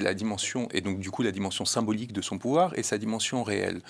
M. Macron appartient à une caste, au sens neutre du terme. Ça, c'est une des idées les plus intéressantes du livre. Je vous l'accorde absolument. C'est-à-dire que il est parti sur le symbolique et il a cru que c'était du réel. Oui. Et ça a expliqué, au fond, son décalage alors qu'il appartient avec la réalité. À ces castes, au sens neutre du terme, qui sont censés justement construire ces rituels et du coup savoir qu'il faut avoir de la distance avec ces rituels et qu'ils ont une fonction fictionnelle, en fait, qui permet de fonder symboliquement notre République. Et là, en fait, où je rejoins les deux dimensions qu'à mon avis vous interprétez à tort comme étant psychologisantes, c'est que M. Macron, au-delà d'avoir fait ça, a renforcé son erreur en s'érigeant en archétype de l'individu couronné. C'est-à-dire que, et c'est pas psychologisant dans le sens où la façon dont M. Macron s'est mis en scène pendant la campagne et depuis son mandat vise en fait à montrer qu'il incarnerait une sorte de modèle de réussite. Mais ça, c'est le système qui veut ça. Non. Le système a favorisé ça. Et c'est là où j'explique, en fait, par exemple, que ça a une distinction avec d'autres hommes politiques qui, jusqu'alors, incarnaient l'État. Par exemple, Jacques Chirac incarnait l'habit de l'État et portait l'habit de l'État. M. Macron incarne celui de la réussite de l'homme moderne individuel qui, parce qu'il est sportif, parce qu'il est habillé d'une certaine façon, parce qu'il met en scène sa relation de couple avec Madame Brigitte Macron, etc., montrerait une voie à suivre dans la modernité. Et là, moi, j'explique comment la confusion des deux sphères, c'est-à-dire de l'homme d'État, l'homme qui est censé représenter le symbolique, le rituel symbolique, et l'individu, le corps, en gros, la confusion des deux corps du roi, en quelque sorte, pour reprendre...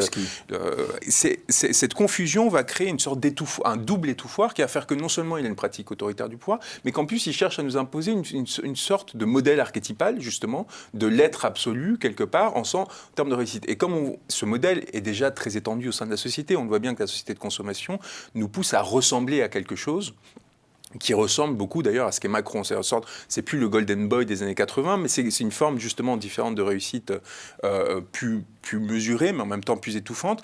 Et du coup, ça crée une sorte d'écrasement pour la société dans laquelle en fait on nous dit voilà, il y a ce qui permet en fait après de comprendre pourquoi elle dit il y a ceux qui sont rien et ceux qui sont quelque chose, une vision de la société où il y aurait une façon d'être qui correspond à quelque chose de correct et qui est consacré par lui-même, et une façon d'être qui, parce qu'elle serait divergente, et du coup cet écrasement de l'étranger, et je finis là-dessus, cet écrasement de l'étrangéité, du rapport à l'étrangéité dans la société me semble quasiment tout aussi dangereux que les pratiques autoritaires qu'il a de son pouvoir, et la mixion des deux, à mon avis, explique la crise démocratique profonde dans laquelle on s'est retrouvé. Thibault Valentin. Alors moi je vais changer un peu de sujet, mais je vais vous poser une question parce que je crois que vous avez travaillé un peu dessus sur la violence. Oui.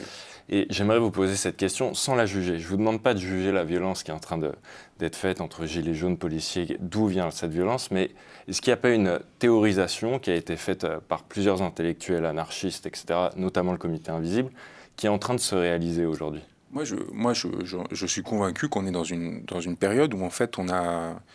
Pour moi, la violence, c'est le sujet de ma thèse, pour le coup, de doctorat. Moi, toute ma vie sera liée à ce rapport à la violence aux politiques et comment est-ce qu'on peut éviter les expressions de violence et en même temps, comment la violence est omniprésente dans la société. La politique, c'est la gestion de la violence, de la conflictualité. Et dès qu'il y a expression de violence physique, ou en tout cas matérialisée dans une société, c'est qu'il y a défaillance du processus politique, de toute façon. Donc là, on est face à une défaillance clairement grave, parce qu'on a d'un côté une violence institutionnalisée par l'État dans la répression du mouvement social, et de la part du mouvement social, une utilisation de la violence pour se faire entendre et forcer l'État à faire des concessions. Donc il faut comprendre pourquoi est-ce qu'on s'est retrouvé dans cette situation-là.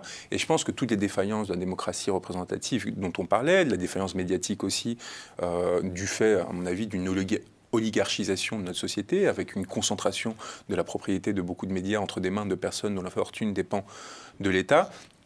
Tous ces facteurs ont fait qu'il y a eu un effondrement progressif de la capacité à résoudre la conflictualité par le politique en France. Et donc, évidemment, la seule réponse qui peut y être apportée, c'est par soit par une refondation de notre politique et de notre République, c'est ce que demandent les Gilets jaunes, soit par une verticale autoritaire qui vienne écraser la conflictualité, y compris de façon violente, pour, derrière, reconstituer un espace politique qui soit plus apaisé, entre guillemets, mais qui sera, et c'est là où ça rejoint ces discussions qu'on avait un peu hors plateau, qui sera par nature fascisante, parce que, du coup, ça aura été le fruit d'un écrasement préalable et pas d'une reconstitution qui aura fait consensus. Marie-Hélène Baquet, qu'est-ce que vous pensez de cette analyse ?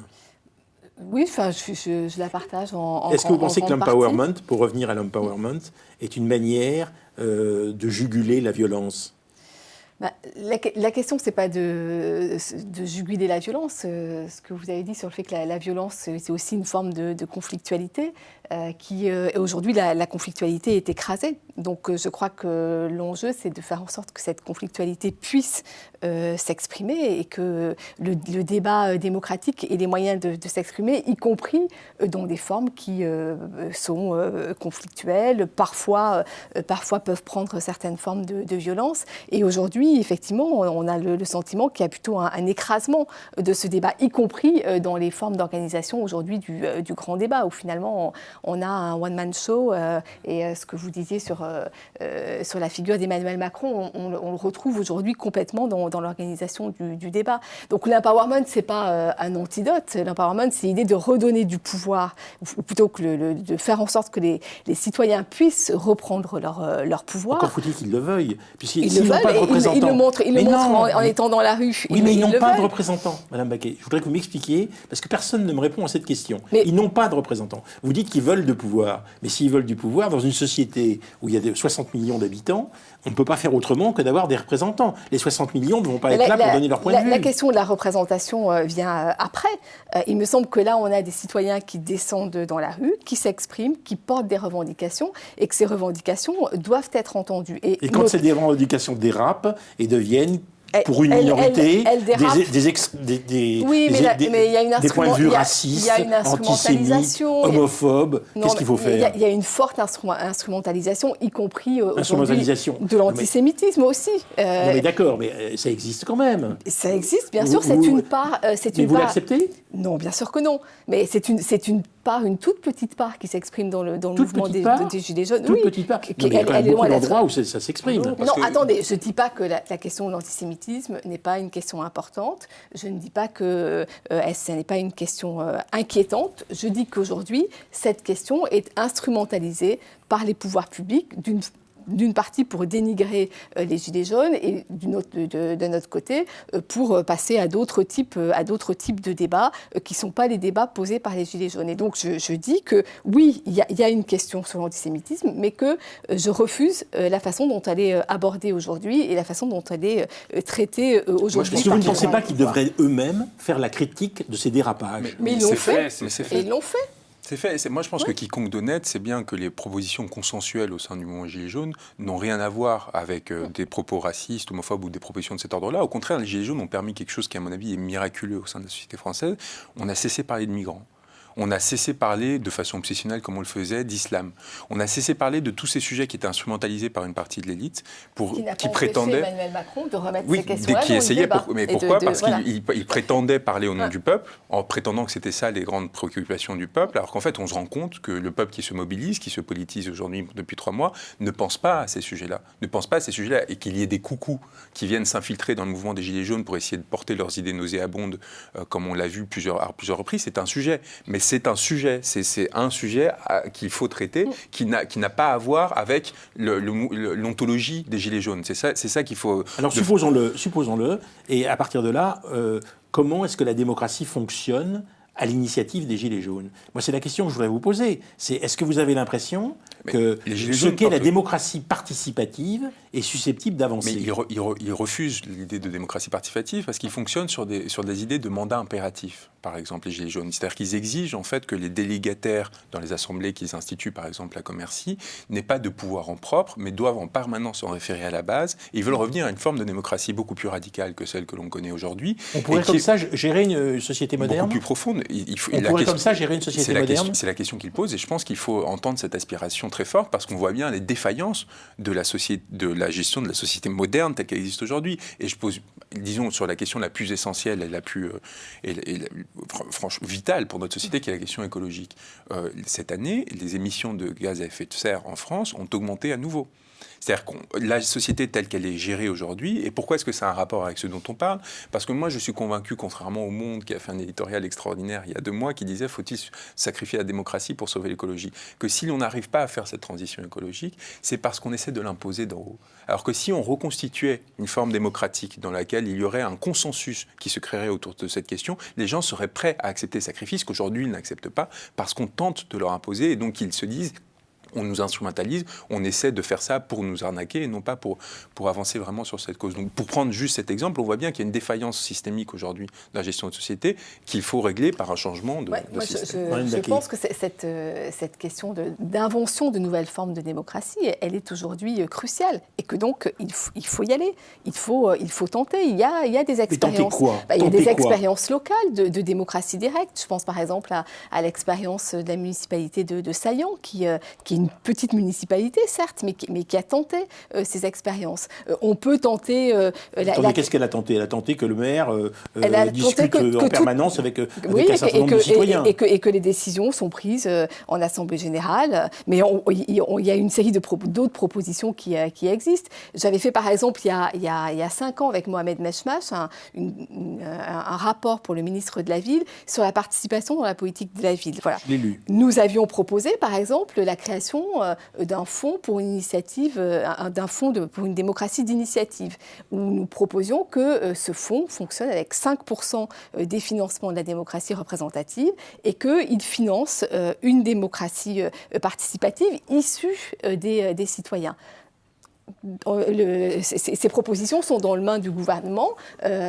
Pour le moment, elles sont restées lettres mortes. Mais il faut prendre en compte la rupture technologique. C'est qu'aujourd'hui, en fait, on a un accès beaucoup plus direct aux politiques potentiellement, qui évidemment, comme on a des régimes qui sont nés il y a 2 siècles, ils s'adaptent très lentement. Mais je pense que cette efficacité nouvelle de la participation, de la prise de décision politique, qui inaugure quelque part les Gilets jaunes avec ce rapport direct entre les citoyens entre eux, finalement, qui s'auto-organisent pour créer ce mouvement, peut se traduire dans des changements institutionnels qui font que justement, on y rêve à une participation bien plus accrue par des formes référendaires, pas forcément des référendums à l'échelle nationale pour tout, mais des formes référendaires beaucoup plus systématiques où en fait, sans avoir forcément à se déplacer dans un bureau de vote systématiquement, vous pourriez participer à la prise de décision de façon beaucoup plus chronique. Donc c'est juste un exemple pour vous dire, mais ça fait 5 siècles qu'on vit dans la civilisation du livre.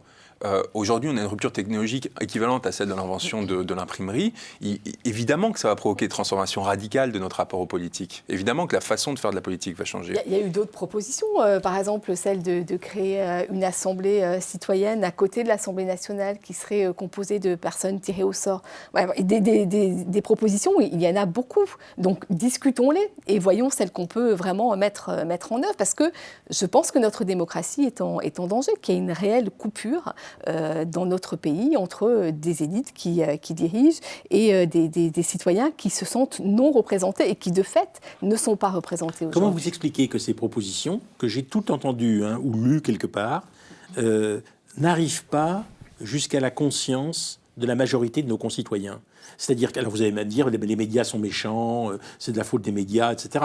Mais si on pense que les médias sont libres, à peu près, dans une société démocratique comme la nôtre, on peut se poser la question de savoir pourquoi est-ce que ces propositions intéressantes ne sont pas discutées à l'échelle de la société. Je pense que déjà, elles n'arrivent pas à la conscience de nos responsables politiques qui n'en veulent pas. Enfin, nous, on nous a demandé un rapport, on l'a remis. Il a été suivi d'une vraie dynamique citoyenne, mais les responsables politiques et le gouvernement, et les deux gouvernements successifs l'ont mis sur une étagère. Donc c'est là principalement qu'est le blocage. Nos propositions, elles avaient été portées par une conférence de citoyens, avec des responsables, des militants associatifs venus de toute la France. Donc ces propositions étaient bien arrivées à leur conscience.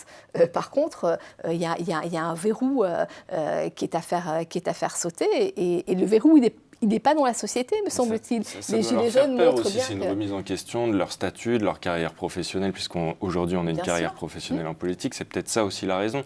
Est-ce qu'aujourd'hui, à l'Assemblée nationale, il ne faudrait pas tirer au sort des gens, pas créer une assemblée citoyenne à côté, tirer au sort des gens? Peut-être une partie de l'Assemblée nationale pourrait être toute l'Assemblée nationale? Parce qu'il me semble que le tirage au sort est un système qui peut être intéressant, mais sur des temps précis, comme le tirage au sort dans les jurys d'assises, par exemple. Mais pourquoi pas? Je veux dire, ça se discute.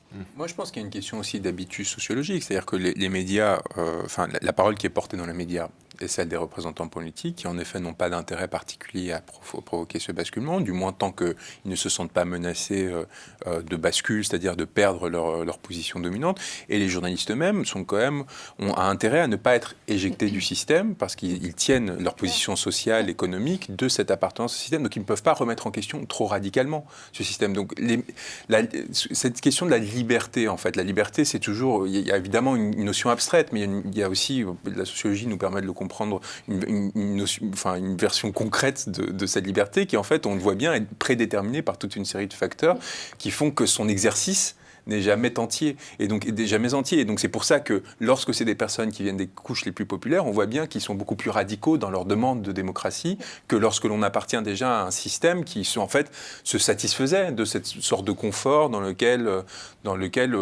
finalement faire des compromis sur la question démocratique permettait de rester installé. Et du coup, ça renvoie à une autre question, c'est que on voit bien que dans les couches populaires, il y a des compétences à la démocratie, contrairement à ce qu'on entend souvent, et que donc il y a une invention démocratique qui vient des classes populaires et qui est d'autant plus forte qu'elle vient des groupes sociaux qui n'ont pas la parole et donc parce qu'ils sont à la marge du fonctionnement politique, peuvent l'interroger et le rénover de façon beaucoup plus. Et là, je voudrais juste rajouter quelque chose. La politique, c'est pas qu'une affaire de rationalité, c'est une affaire de sensibilité aussi. Les parcours de vie ont une valeur extrêmement importante. Soit on est démocrate et on croit en démocratie, dans ce cas-là, on croit qu'un ouvrier et un employé, même s'il n'a pas fait de longues études, spécialisé en sciences politiques, etc., a quelque chose à apporter à la représentation nationale, soit dans ce cas-là, on n'est pas démocrate, en fait. Et or, on s'est satisfait depuis 30 ans du fait d'évincer complètement ces paroles-là de l'espace politique et du coup de l'espace médiatique, parce qu'évidemment, l'un amène à l'autre. Et donc, sortir de cet embourgeoisement, en fait, de notre démocratie qui a des effets délétères massifs, parce que, in fine, ça amène, par habitus sociologique, à nouveau à l'adoption de politiques qui sont défavorables à ceux qui ne sont pas représentés et favorables à ceux qui sont représentés, d'où l'expression d'inégalité, etc. C'est essentiel. Et je pense que c'est l'une des principales revendications des Gilets jaunes qui voient quelque part, on a eu cette jouissance à l'idée de s'entendre parler.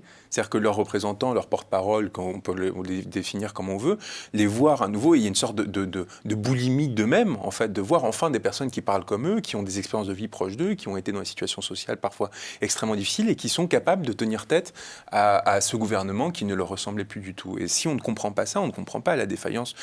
Macron a été élu sur cette promesse de renouveler la démocratie. Et je pense que les gens ont voté massivement pour les députés macronistes en pensant que ce serait, sans forcément savoir qui ils étaient, mais en pensant que ce seraient des personnes qui étaient comme eux. Et en fait, on s'est rendu compte à l'Assemblée que ce n'était pas du tout ça, et que les systèmes d'entre-soi se sont reproduits dans la Macronie, ont certes évincer toute une partie des politiciens de carrière, mais pour les remplacer par des cadres, des start-upers, donc des personnes qui appartenaient quand même aux couches sociales les plus favorisées de la société. Sans compter que dans la table ronde précédente, la personne avait tout à fait raison en disant que les mesures prises par le gouvernement Macron, par exemple dans la loi Elan récemment, eh bien, sont des remises en cause de la démocratie. C'est-à-dire, par exemple, sur les grands projets urbains, il y avait jusqu'à présent des débats qui étaient obligatoires, donc qui étaient certes limités, mais qui étaient obligatoires.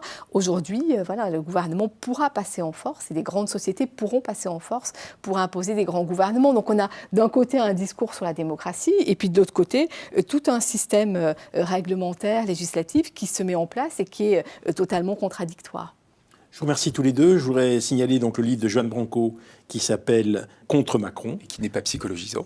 Qui est psychologisant, au moins pour toute la première partie. Et puis le livre de Marie-Hélène Baquet qui s'appelle « L'Empowerment » et une pratique émancipatrice, point d'interrogation. Et puis ce livre collectif que vous aviez fait sur la démocratie participative qui fait bien comprendre, me semble-t-il, ce qu'est la démocratie. Alors enfin, pour conclure cette émission, je voudrais vous inviter à rencontrer des gens qui ont été ou qui sont gilets jaunes, aller sur les ronds-points, aller discuter et essayer de sortir, comme nous avons tenté de le faire, de ce que vous pensez en fonction de ce qui se dit dans les médias, mais aller voir la réalité telle qu'elle est. Et je crois que quand on va vers les gilets jaunes, eh bien, inévitablement, un certain nombre de questions viennent, vous vous ferez votre opinion, ce ne sera pas celle de nos invités, mais ce sera intéressant. Merci.